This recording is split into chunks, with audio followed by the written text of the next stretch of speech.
So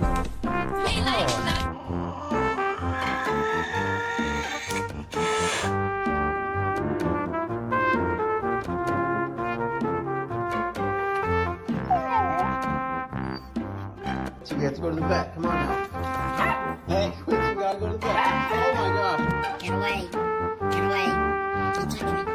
Hello.